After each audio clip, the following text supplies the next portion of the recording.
Welcome all my fellow Washington brethren and sistren.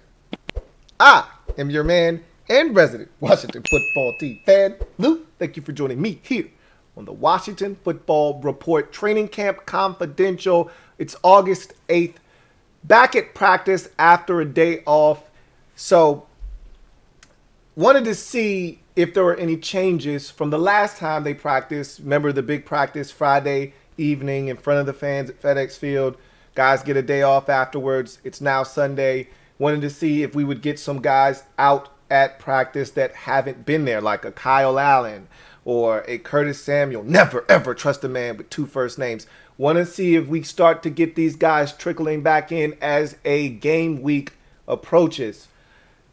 No such luck on Kyle Allen. However, Curtis Samuel back on the field for the first time since the first 2 days of training camp, where he was off on the side field working with trainers, riding the bike, things of that nature, stretching out the groin. Then he was put on the COVID-19 list. Haven't seen him since. So the thought process is he actually had COVID. That's my guess. You know, we've seen guys be put on the COVID list and be back 5 days later. Now, he is nursing a groin as well, but if he were just nursing the groin, I still think he'd be in attendance at practice and be off to the side like he kind of was at the beginning of camp. We've been through about a 10 to 12 day period, and now he's reemerging. So I'm assuming he probably actually had COVID. That's my guess. Who cares? Doesn't matter. He's back out on the field. That's what's important. However, he's still on the COVID-19 list. He will be removed from that list here shortly. Don't know the time frame on that, but he's still nursing the groin either way. So the thought process is that he may be removed from the COVID-19 list this week. He may start working off on the side. He did a little bit of side work today. And he'll be able to be back on the field, taking part in individual drills and team drills. I would assume either later this week. Remember, they have a preseason game, so there won't be your training camp practices on Friday and Saturday. They'll have those days off. I think you could see him maybe next week. That's my guess. Maybe next Sunday as they prepare for their second preseason game. I think that's when you may see Curtis Samuel. That's my guess. We'll see what happens. But they're starting to ramp him up. Remember, they did the same thing with Matt Ioannidis. Took him a little while after being on that COVID list to work his way back. They don't want to rush any of these guys. Don't want someone tweaking something because they came back too prematurely. They want to work these guys in slowly, especially if they haven't been working with the rest of the team. So that's something to keep an eye on. Good to see him back out on the field, even if in a limited capacity. We'll see what happens with Curtis Samuel. Again, never, ever trust a man with two first names. Speaking of Matt Ioannidis, he was out of practice today, was feeling a little under the weather. Ron said, look, it's not a big deal. He wasn't feeling well. Similar to Cam Curl, who didn't feel well one day, sat out, and was back the very next day. I'm hoping, I don't like to assume, you know what they say about assuming. I'm hoping that it's the same for Matt Ioannidis. He'll be back tomorrow. Hopefully he feels better tomorrow. But Ron said he passed his COVID test, so it's not COVID related. So hopefully Ioannidis will be back and ready to go tomorrow. So one more piece of, non-on the field information before we get started. A little bit of house cleaning. Sammis Reyes back from the leg injury that he sustained about 3 days ago or so, 4 days ago maybe now. Back on the field, participating in practice. That's a good sign for him because he is in a battle for the third tight end position on this football team. So let's start with what Ron had to say after practice today, because I think this was the biggest takeaway from Sunday's action. Not necessarily what happened on the field so much as what Ron told and divulged to the media, which is we're playing our guys. And I told you guys that I assumed that this first preseason game would be treated more like a second preseason game. Unlike past years where that first preseason game, a lot of guys aren't playing. If they are playing, it's one series and they're out of there. I think you're going to see a lot of the first team guys for a good chunk of the first quarter. Now, again, I've stated this to you.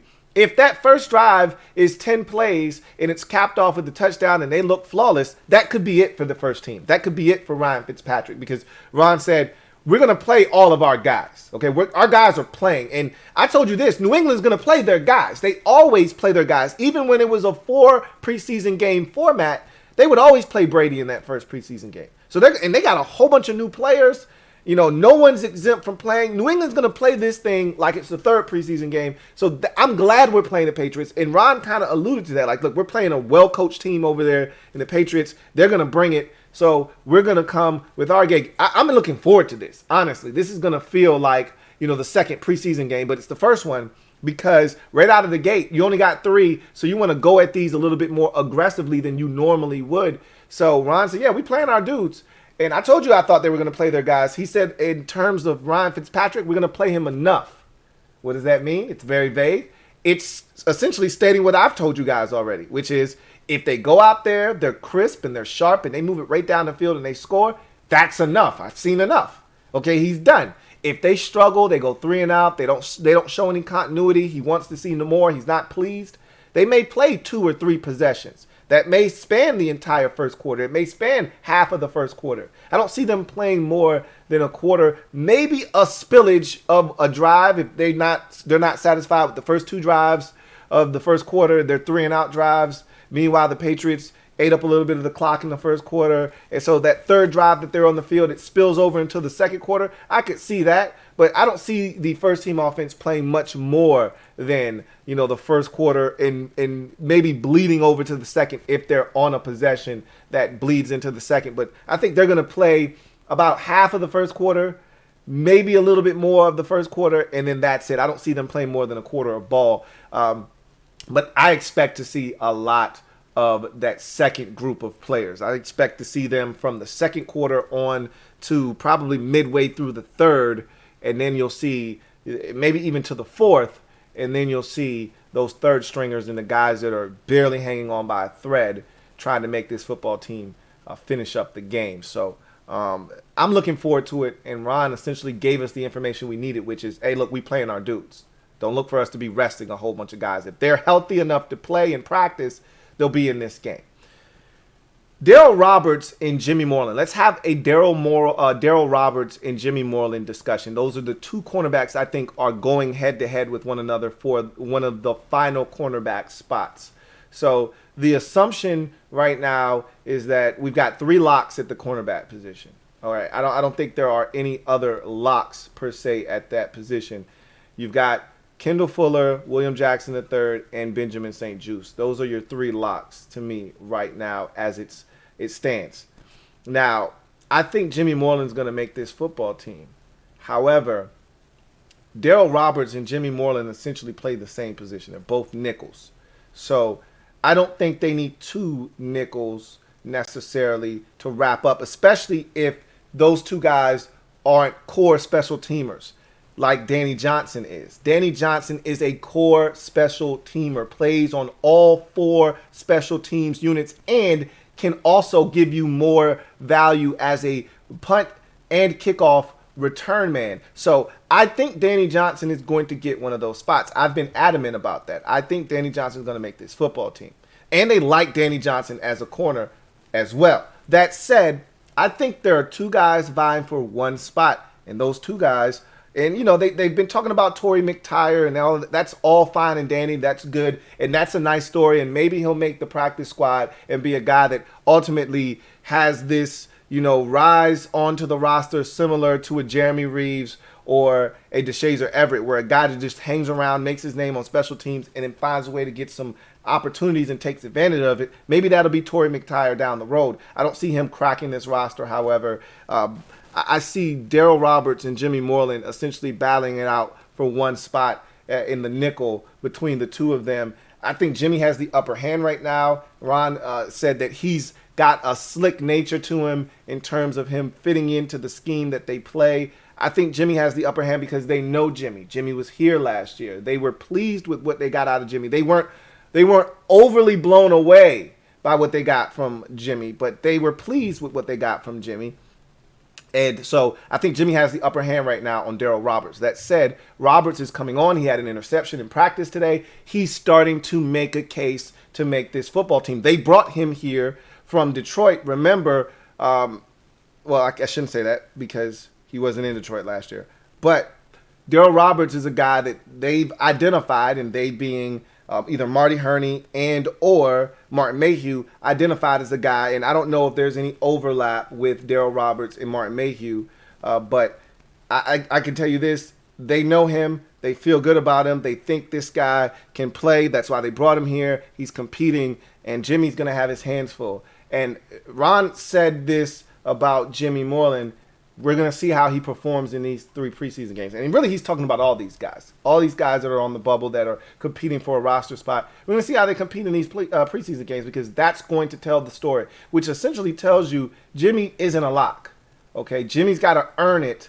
And I think that's the way it should be. You know, I don't think Jimmy's done anything to solidify a spot to where we're not questioning whether Jimmy is on the bubble or not, or should be competing for a roster spot. No, Jimmy should be competing for a roster spot. He is not a made man on this roster, nor should he be. But I do think Jimmy has the upper hand. But Daryl Roberts is starting to make a hard charge. These games are going to tell the story. They really are going to start to. You couple that with practice. Obviously, we're not at practice, but these games are more important, because it's one thing to simulate things in practice. It's another thing to do it in the game against guys that are not on your team. So that's an interesting discussion. I think Jimmy ultimately wins that battle there and makes this football team. But that's something to keep an eye on as we get to Thursday and into the preseason. Sammy Reyes, I talked about him being back at practice today. He caught a touchdown pass. Look at that. So he's not giving in this tight end battle, and things are heating up there, because we already know 2 of the tight ends. We've already talked about that. We know Logan Thomas, who had a nasty one-handed touchdown grab today, one on a pass that was slightly thrown behind him. We know he's tight end number 1. He's TE1. We know that John Bates was drafted to be TE2, and he's looked solid in camp. So that's something we don't need to debate. Those guys are on the football team. Who's TE3?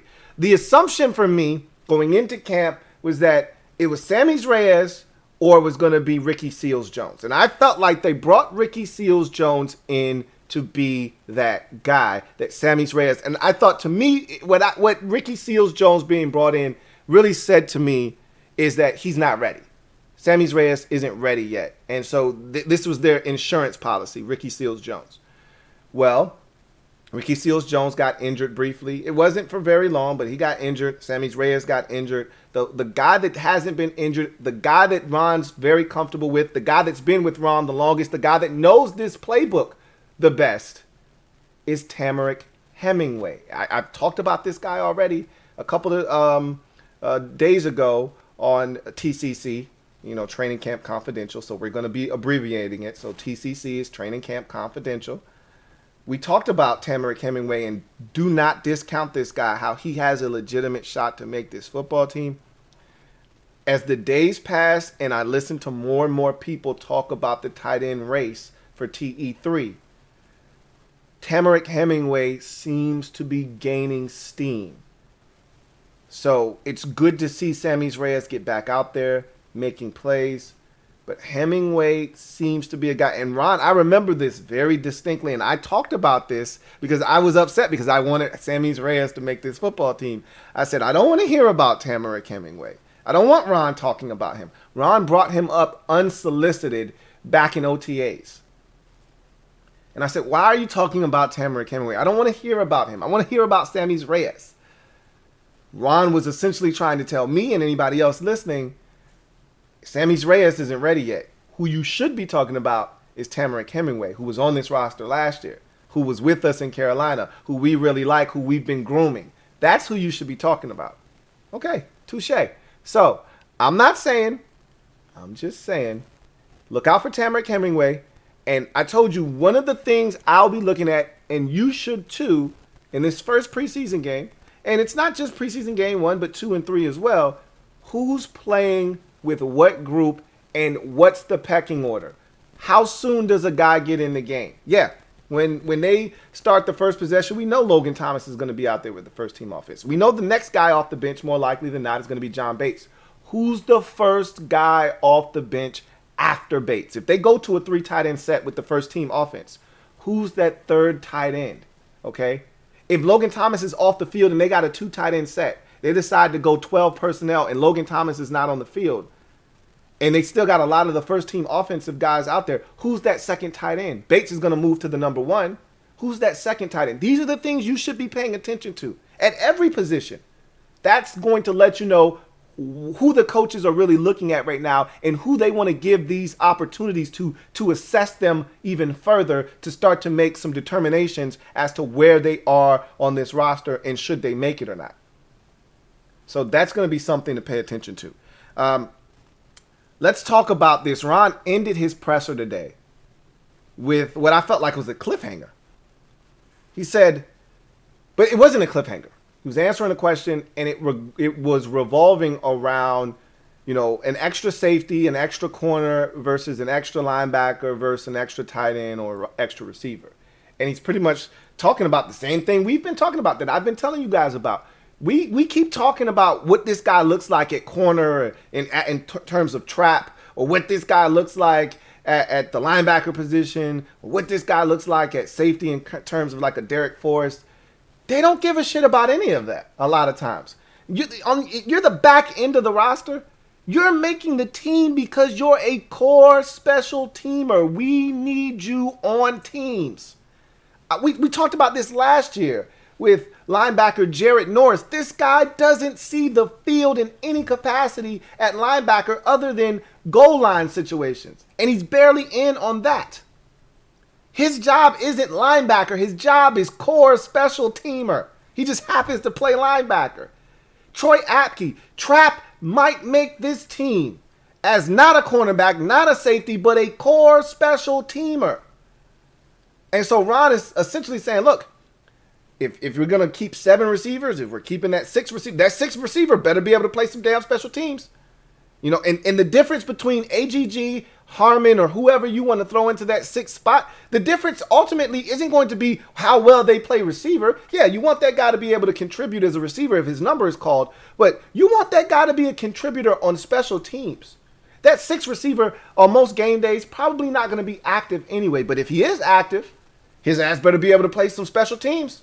That's for damn sure. So a lot of what you guys are thinking about, need you to rewire your brains because you're not giving enough credence to the importance of special teams.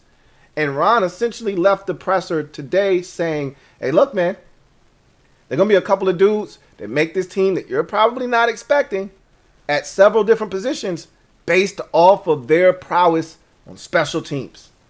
So I'm trying to get you guys to understand it because some of you guys want this guy and that guy, Jared Patterson, and this. And he talked about running back. There could be an extra running back, but that guy better be able to play special teams. You want Jared Patterson to make the football team? Jared Patterson better be a dynamic, game-changing special teams player. That's the only way. And that's why a lot of you keep trying to get him on punt returns. He's not a punt returner, okay? He better be a gunner. He better be running down there and making tackles on kickoffs, punts, and all these return teams. He better be on all of those, and he better be a damn good special teams player if he wants to make this football team.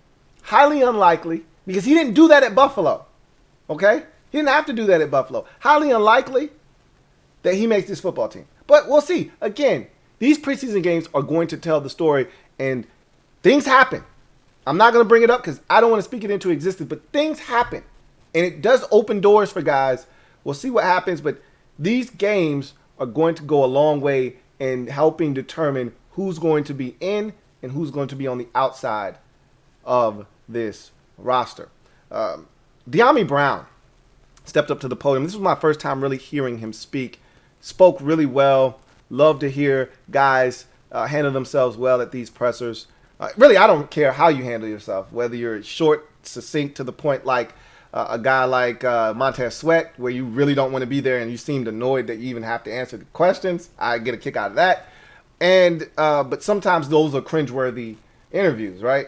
Or you're a Terry McLaurin where you're very eloquent, you speak well, you answer the questions that are being asked of you in a way that there is a lot of information that's allowed to be gathered from your response. De'Ami Brown and Jamin Davis, some of these newer guys strike me as players like that. So he talked about Fitz being the first guy that hit his line when he got drafted, talking about the deep ball.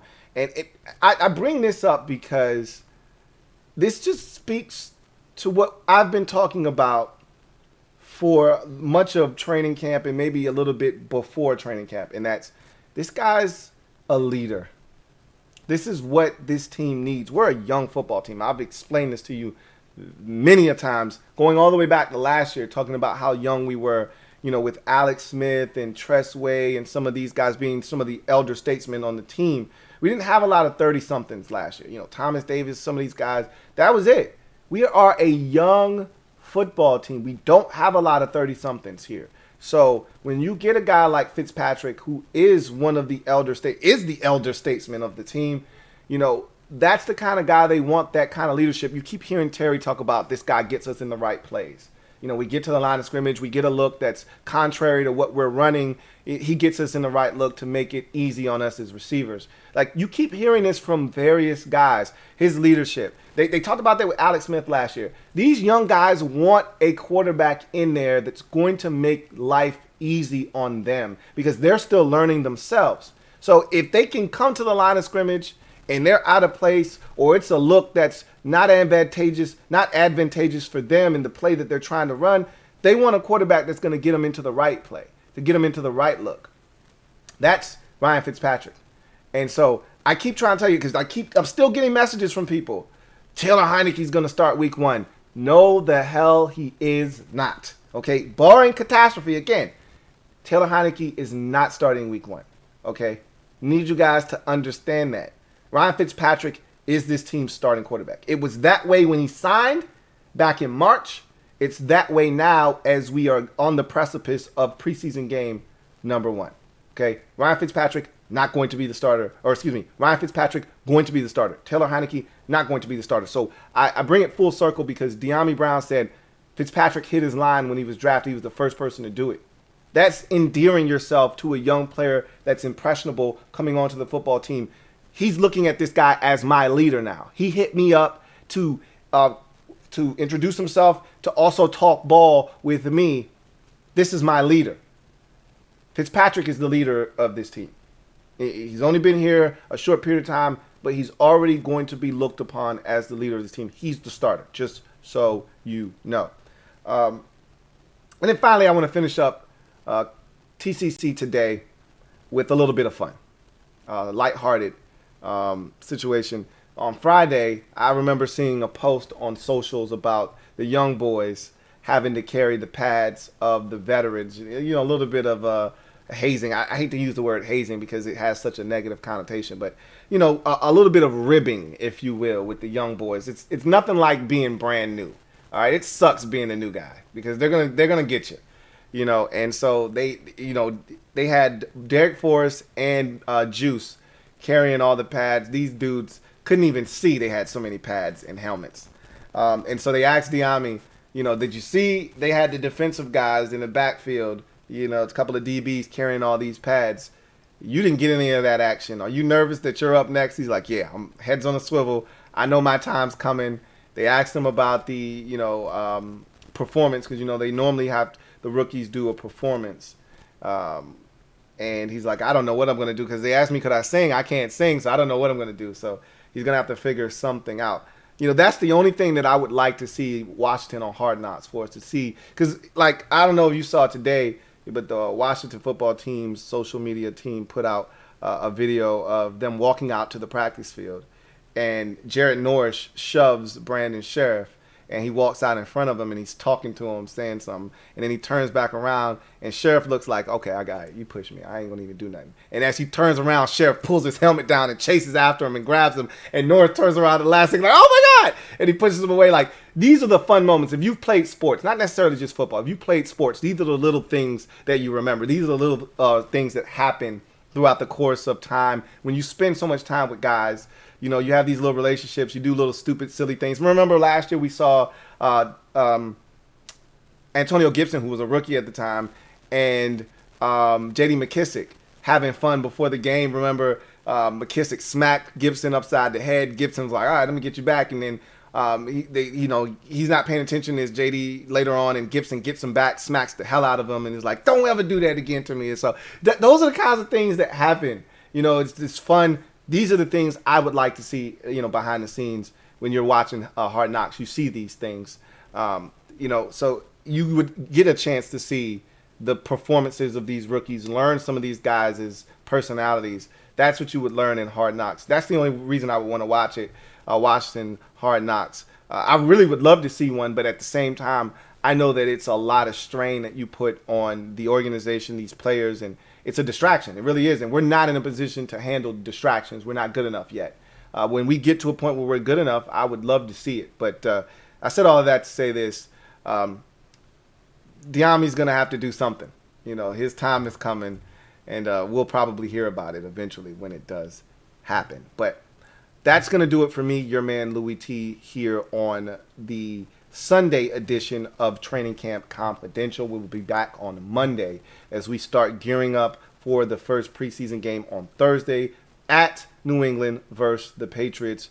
Wall-to-wall coverage of training camp and, of course, the preseason here on the Louie Tee Network. So make sure you stay locked in. Subscribe to the channel if you haven't already done so. Turn on your notification bell so you don't miss a thing. And to also hit that like button if you enjoy this content. I am a Washington fan, etched in burgundy and gold. My Washington spirit never die. Washington spirit never fold. Until we meet again, hail to our beloved Washington football team. Don't forget, Mob Squad merch available. Ron's Plan merch available. In burgundy, in gold, in black in certain instances. Check it out. All the links you need down in the description. Also, big important news. Tomorrow, I will be having a video that will outline what you need to do to be in the sweepstakes, essentially, for 2 free tickets to the upcoming home game, preseason game, that is, against Cincinnati in week 2 of the preseason, and then we'll have another drawing the following week for 2 tickets to the Ravens preseason game. And they're good seats, courtesy of a viewer who was so gracious to donate these tickets to the Louie Tee Network. So make sure that you watch that video tomorrow and you check off all the boxes that you need to check off, so that you'll have a chance. I will announce the winner of that drawing on Wednesday night when we go live for Washington football live. So until then, I'm your man, Washington Football Report Live. I knew I was missing a word there. I couldn't think. It's like, did I say it all? No. Washington Football Report Live Wednesday night. Remember, we're moving to Wednesday because we're going to have games every Thursday now from this point forward. So every Wednesday now, we're moving back to the Wednesday slot for Washington Football Report Live. With that said, I'm going to glide to the side and get out of here, get off the bench and get in the game and kick it with me, your man Louie Tee. Until next time, make sure you cop that merch. Hit that like button. I'll see you guys next time. Have a good one. LouieTeeNetwork.